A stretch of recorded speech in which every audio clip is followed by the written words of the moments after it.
ஓம் மகா கணபதியே நமக. குரு வாழ்க, குருவே சரணம். ஆன்மீக அன்பர்கள் அனைவருக்கும் இனிய வணக்கங்கள். நம்ம இந்த வீடியோ மூலியமாக 2024ஆம் ஆண்டிற்கான பங்குனி மாத ராசி பலன்களை பார்க்க இருக்கிறோம். குறிப்பாக இந்த வீடியோவானது பார்த்தீங்கன்னா விருச்சிக ராசிக்கான வீடியோ.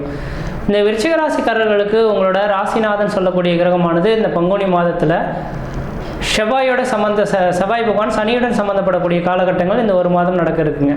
அதாவது வருகின்ற பங்குனி மாதம் 2ஆம் தேதிக்கு பிறகு பார்த்தீங்கன்னாக்கா உங்கள் ராசிக்கு 3ஆம் இடத்துல இருக்கக்கூடிய செவ்வாய் பகவான் ராசிக்கு 4ஆம் இடத்துக்கு சுகஸ்தானத்துக்கு போயிருக்கார்.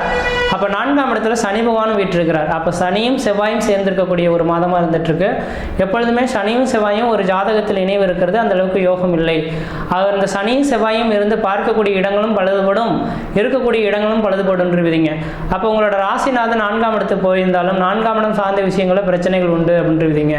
அப்போ விருச்சிக ராசி அன்பர்களுக்கு இந்த மாதத்தின் தொடக்கத்தில் பார்த்தீங்க அப்படின்னாக்கா வீடு வாசல் வண்டி வாகன யோகத்தினால பிரச்சனைகள் வரலாம். சனியும் செவ்வாயும் சேர்ந்து நடக்கிறதுனால கண்டிப்பாக உங்கள் வாகனங்கள் இயக்குறீங்க அப்படின்னாக்கா உங்களோட வாகனங்களில் டயர் சரியாக இருக்கா அப்படின்றத பார்த்துட்டு போங்க. அளவுக்கு அதிகமாக பெட்ரோல் வாகனத்தில் நிரப்ப வேண்டாம் அப்படின்றதையும் தெளிவாக சொல்ல வரேன். ஏன்னா சனி செவ்வாய் நெருப்பு தத்துவ கிரகங்க, அது காற்று ராசியில் இருக்கிறதுனால கண்டிப்பாக வாகனங்களில் பார்த்தீங்கன்னா தீ விபத்துகள் ஏற்படுறதுக்கான வாய்ப்புகளும் அதிகமாக இருந்துட்டுருக்கு.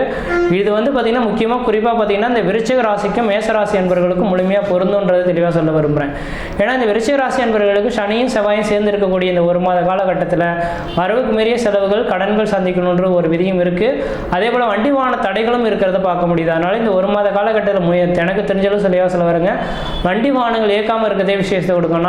எங்களோட தொழிலே இதுதானே சார், நாங்கள் வண்டி வாகனங்கள் ஓட்டி தான் உழைக்கிறோம், நாங்கள் என்ன செய்யறதுனாக்கா கண்டிப்பாக இரவு நேர பயணத்தையாவது தவிர்த்துக்குங்க.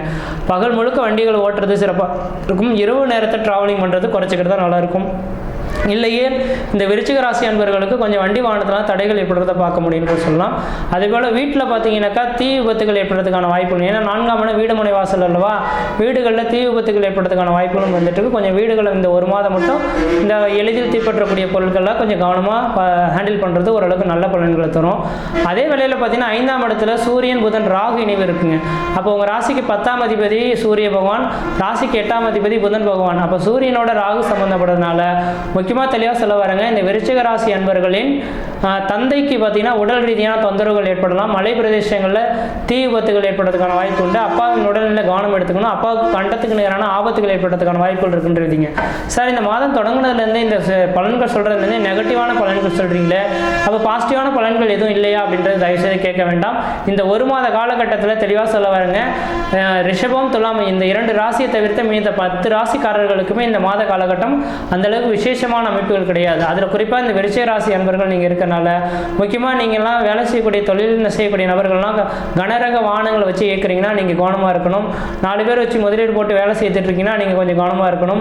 அதே போல் தீயணைப்புத்துறை, இராணுவத்துறை, பத்திரப்பதிவுத்துறை, எழுத்துத்துறையில் இருக்கக்கூடிய நபர்கள்லாம் கொஞ்சம் கவனமாக இருக்கணுன்றீங்க. அப்போ தீயணைப்புத்துறையில், காவல்துறையில் இருக்கக்கூடிய நபர்களுக்கெல்லாம் சவால் நிறைந்த ஒரு காலகட்டங்களாக இருக்கும். இந்த மாத காலங்களில் எந்த நேரத்தில் எந்த மாதிரியான நிகழ்வுகள் நடக்க போகுதுன்றது மாதிரி தெரியாது. அங்கங்கே பிரச்சனைகள், கலவரங்கள் ஏற்படுறதை பார்க்க முடியும். அதுக்காக நீங்கள் தொண்டு செய்யக்கூடிய அமைப்புகள் ஏற்படலாம். அதே போல் வண்டி வாகன தடைகள், அதிகமான வண்டி வாகன தடைகள் ஏற்படலாம். அதுக்காக நீங்கள் மன உளைச்சல்கள் ஏற்படுறதுக்கான வாய்ப்பு உண்டு. முக்கியமாக இந்த விருச்சிக ராசி அன்பர்களுக்கு இந்த விதிகள் பொருந்தும் அப்படின்னால சொல்ல விரும்புகிறேன். அதனால் இந்த மாத காலகட்டம் மட்டும் கொஞ்சம் எச்சரிக்கையாக நீங்கள் இருந்துக்கிறது தான் ஓரளவுக்கு நல்ல பலன்கள் தருன்றீங்க. எச்சரிக்கை இல்லாமல் இருந்துட்டீங்க அப்படின்னாக்கா அதை நினச்சி நீங்கள் வருத்தப்படணும், பின்னர் கஷ்டப்படக்கூடிய காலகட்டம் உருவாகும். உண்மையாலே சொல்ல வரேங்க, விருச்சிக ராசி அன்பர்களுக்கு வருகின்ற ஏப்ரல் 30ஆம் தேதிக்கு பிறகு ஒரு வருட காலம் நல்ல பலன்கள் கொடுக்கக்கூடிய அமைப்புகளில் கிரகங்கள் வலிமையாக இருக்குங்க.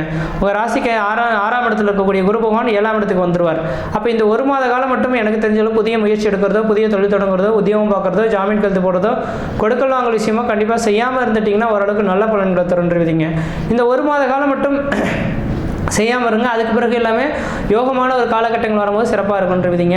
அதே போல் புதன் பகவான் சொல்லக்கூடிய கிரகமானது அஷ்டமாதிபதியும் 11ஆம் அதிபதியும் தனக்கு ராகுவுடன் சம்மந்தப்படுறதுனால முக்கியமாக சொல்ல வரேங்க, தொழில் சார்ந்த விஷயத்தில் நீங்கள் நேர்மையாக இருந்து இந்த மாதத்தில் நீங்கள் ரன் பண்ணீங்க அப்படின்னாக்கா திடீர் அதிர்ஷ்டம், திடீர் பணவரவும் பெறக்கூடிய காலகட்டம் உருவாகுன்றீங்க. இது குறிப்பாக பார்த்தீங்கன்னா இராணுவத்துறை, போலீஸ் துறையில் இருக்கவங்க, தீயணைப்பு துறையில் இருக்கக்கூடிய நபர்களுக்கு உங்களோட பதவிகளை பாராட்டி பார்த்தீங்கன்னா கௌரவ புகழ்கள் ஏற்படுறதுக்கான வாய்ப்புகள் உருவாகுன்றீங்க. காரணம் என்னன்னு சொல்லிட்டுங்களா, உங்களுக்கு 8ஆம் அதிபதி புதன் பகவான், 11ஆம் அதிபதி புதன் பகவான், அவன் வந்து தனக்கு 5ஆம் அதிபதியோட தொடர்பு பெறாருங்க. அது ராகுவோட சம்மந்தப்படுறாருங்க. அப்போ ராகு புதன் வந்து நீச்சம் பெற்று உட்காந்துருக்கார். நீச்சம் பெற்ற கிரகத்தோட ராகு சம்மந்தப்படும் போது கண்டிப்பாக உங்களுக்கு அஷ்டமாதிபதியாக இருந்தாலும் திடீர் அதிர்ஷ்டங்கள், திடீர் பணவரவுகளை குடிக்கக்கூடிய கிரகம் இதே அமைப்புகளாக இருக்கனால இந்த மாதிரி அந்த சமுதாயத்துக்கு பயனுள்ள சமுதாய தொண்டு செய்யக்கூடிய நபர்களுக்கு பார்த்தீங்கன்னாக்கா, நீங்கள் செய்த அந்த தொண்டின் காரணமாக உங்களுக்கு பேர், புகழ், கௌரவம், அந்தஸ்தும் கூட இந்த மாதத்துக்கு பிறகு உருவாகுன்றீங்க. ஆனால் இந்த மாதம் முழுக்கவுமே நீங்கள் கொஞ்சம் சவால் நிறைந்த காலகட்டமாக தான் இருக்கும். என்னடா இது ஒரு வாழ்க்கை அப்படின்ற மாதிரி இருக்கும். உங்களோட அமைப்பில் பார்த்தீங்கன்னா தொழில் ரீதியான தடைகள் ஏற்படலாம். குடும்ப உறவுகள் அவ்வப்போது பிரச்சனைகள் ஏற்படுறதுக்கான வாய்ப்பு உண்டு. வண்டி வாகன தடைகள் ஏற்படுறதுக்கான வாய்ப்பு உண்டு. அதே போல் இந்த மாத காலகட்டத்தில் உண்மையான சொல்ல வரங்க, வாய்ப்புகள் கிடைச்சால், அதாவது கொஞ்சம் வயது உள்ள அந்த யங்கஸ்ட் பீப்புள் யாராக இருந்தாலும் தெரியுங்க, இந்த மாத காலகட்டத்தில் வாய்ப்பு கிடைச்சுன்னா ரத்த தானம் கொடுத்தீங்க அப்படின்னாக்கா உங்களுக்கு வரக்கூடிய பிரச்சனைகள் வந்து மீண்டு வரதுக்கான ஒரு வாய்ப்புகள் உருவாகுன்றீங்க.